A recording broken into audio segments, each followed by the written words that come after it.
Perlite is very much known to improve the drainage and aeration around roots, and in this video we will dig deep into the benefits of perlite, how to correctly use it, can it be used alone, and much more. So keep watching this video and don't forget to subscribe to our channel. Perlite is a very lightweight, granular material made from the volcanic glass that is purely natural and incredibly porous, but unfortunately not fertile. It's basically used in potting mixes and helps in enhancing the drainage and aeration system of the soil. It also provides some other benefits to the plants. Let's discuss that shortly.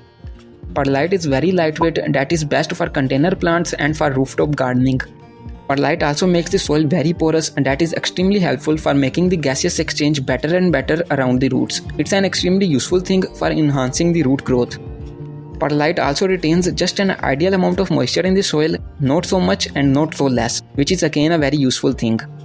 Perlite also makes the medium very well draining. It's because it holds moisture for a shorter time and then drains it out. This thing keeps several problems away from your plants. These diseases include root rot, stem rot, diseases caused by nematodes, yellow and curly leaves on the plant, and much more. So using perlite eliminates the chance of these issues in just one go. Check out the article linked in the description box to learn in depth about perlite benefits, and do subscribe to our channel.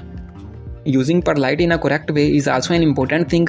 For using perlite in your soil mix, you can add 1 part of perlite in 4 parts of your existing soil mix. If your soil mix is hard and compact, then use a little bit more, and if your potting mix is already loose, then use less. If you wanna use perlite while transplant, you can simply make a layer of perlite at the base. This will prevent waterlogging and keep the moisture draining.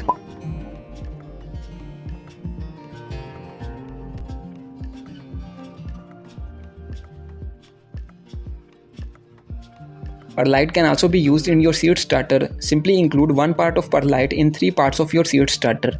You can also buy a good quality perlite from the description box link. You can also mix 1 part of perlite in 3 parts of your succulents mixture. It's also great for succulents and cacti plants. Just make sure to mix it properly. Perlite can be used for all type of plants depending upon the requirement. For example, perlite is very lightweight, that's why it's not good for younger seedlings, as it's not good for providing proper support to the plant. Also, perlite dries out quickly and might be not a good choice for humid area plants unless you are using a small amount of perlite. So it totally depends upon the plant. Simply adjust the amount depending upon the type of plant. For succulents and cacti, use more. For moisture loving plants, use less, and subscribe to our channel for more videos. There are also some do and don'ts of perlite that you should know before using it. First of all, perlite also have some dust, that is the crushed form of perlite, and it's very harmful if you breathe it in. So be sure to wear a mask while handling perlite. Another side effect of perlite is that it's so lightweight, which causes it to float away while watering. So either mix it properly or make another layer of something heavy over it so it can absorb the moisture properly. Don't use too much perlite in your mixture unless your plant is a dry area plant. Simply follow a proper dosage.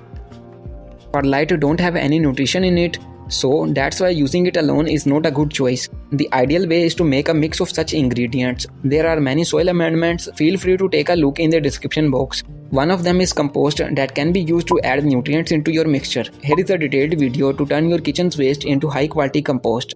Must check it out and do subscribe to our channel.